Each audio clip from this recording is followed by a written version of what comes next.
Bisa dijelasin lebih detail lagi, Ruth? Aku masih belum bisa ngebayangin, ngerasain apa yang di benak kamu sekarang. Jadi memang di sini ada pekerja yang jumlahnya banyak sekali dan mereka itu membangun ini pakai semacam palu gitu. Tang tang tang tang. Itu banyak sekali riuhnya dan beberapa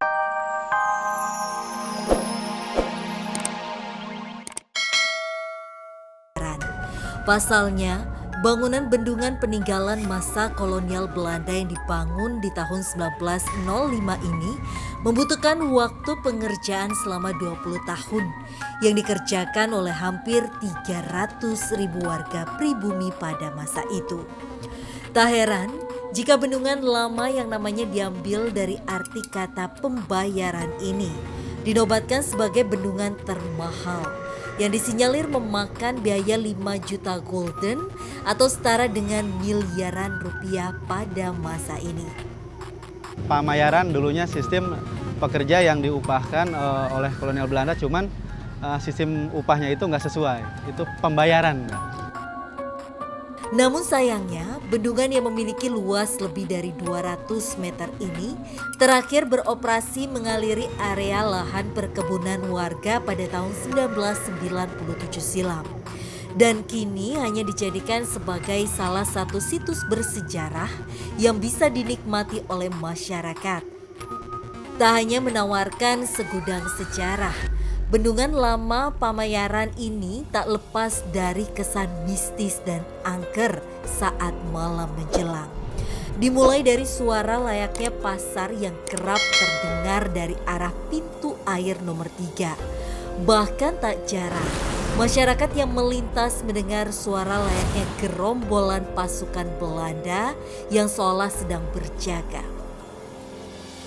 Karena dulu masih zaman gelap ya, sering lewat, ini suara kayak suara pasukan tentara.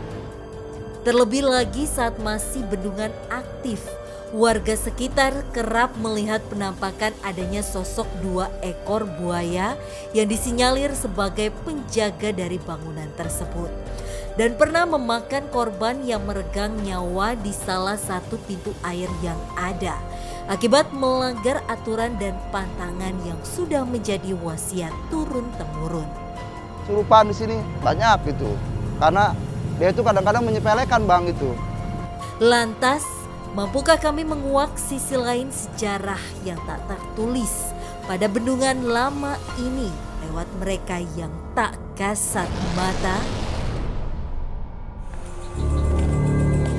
Wow. Ruth, sekarang kita udah ada di bendungan pertama, terbesar, tertua di zaman masa kolonial Belanda.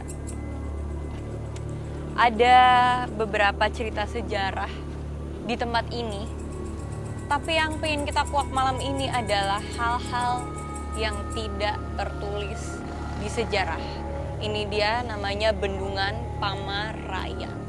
Rudy, apa yang kamu rasain di sini? banyak sekali suara. Suara apa, Ruth?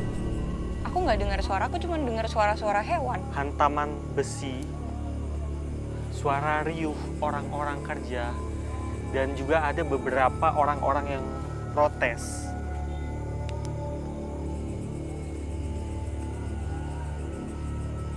Bisa dijelasin lebih detail lagi, Ruth? Aku masih belum bisa ngebayangin, ngerasain apa yang di benak kamu sekarang. Jadi memang di sini ada pekerja yang jumlahnya banyak sekali, dan mereka itu membangun ini pakai semacam palu gitu. Tang tang tang tang. Itu banyak sekali riuhnya, dan beberapa ada juga yang jalan di sini. Mereka capek, kelelahan. Saya bisa rasakan mereka yang jalan-jalan di sekitar sini. Bentar, pekerjanya ini orang-orang Indonesia, Ruth.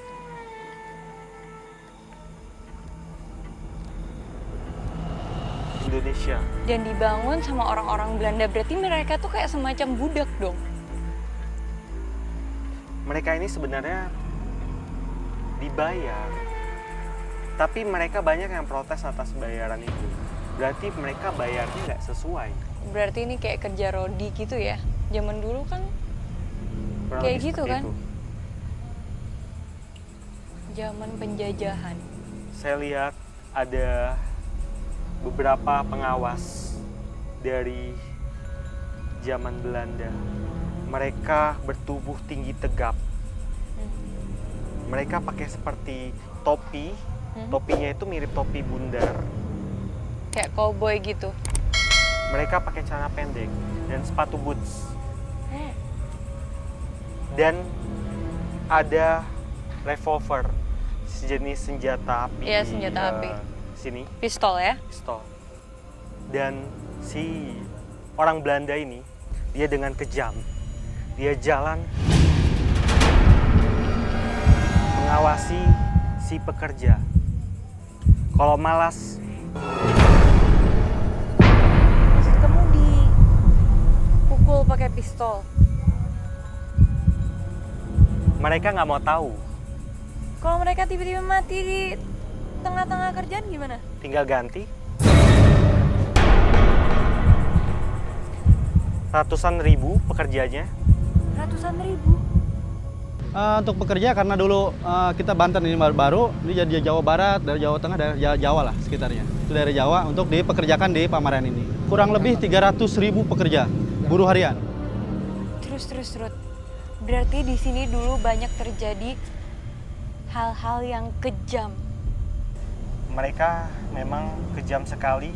Ada juga sekelompok orang, sekelompok Belanda itu yang pakaiannya itu dia pakai celana panjang dan nggak kalah garangnya. Siapa mereka?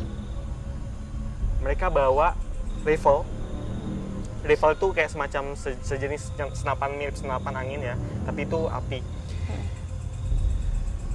Mereka mengawasi para pribumi yang lagi kerja satu persatu. Kumisnya tebal. Dan mereka suka banget ngisep rokok cerutu. Bagi yang nggak nurut, ya udah dihantam ke kepalanya. Masih nggak nurut juga, bang! Gimana caranya ini akan jadi sesuai tempo? Ya. Ini harus jadi sesuai waktu yang ditentukan. Mereka nggak pikirin orang-orang kecapean, orang-orang tersiksa, nggak ada yang peduli. Sosok-sosok ini berusaha komunikasi sama kamu nggak, Ruth? Mereka ada ngomong apa gitu? Terus ada di mana sekarang mereka? Saya merasakan residu energi di zaman saat itu. Oh, Mereka nggak berbicara, tapi itulah yang sekiranya terjadi di sini. Ada banyak darah-darah di sini. Ada beberapa bekas perban tergeletak dari kaki-kaki yang berdarah karena habis kerja. Terus Kasian. parahnya, mereka ada juga yang diseret, yang disiksa, diperlakukan seperti ini. Itu biasa provokator pemberontak. Jadi yang nggak terima suruh kerja paksa itu, mereka memberontak. Dan ini yang terjadi, mereka diseret. Ada yang diseret pakai kuda malah. hah? Sampai sana. Residu energi yang dirasakan Rudy semakin membuat kami menuju ke sebuah tempat yang membenarkan sejumlah peristiwa kelam terdahulu dalam pembangunan bendungan semasa kolonial ini. Di sini juga banyak sisa-sisa penyiksaan. Seperti apa, Ruth? Coba ceritakan apa yang terjadi di masa lalu. Dulu di sini juga banyak orang-orang Belanda yang hobi menyiksa. Di sebelah sini. Wow. tempat ini jadi sarang kelelawar. Tempat ini jadi sarang kelelawar. Di atas semua mereka. Wow, berisik banget. Rudi, terus orang tadi dibawa ke sini terus gimana? Mereka dihajar di sini. Pribumi-pribumi yang memberontak itu dihajar di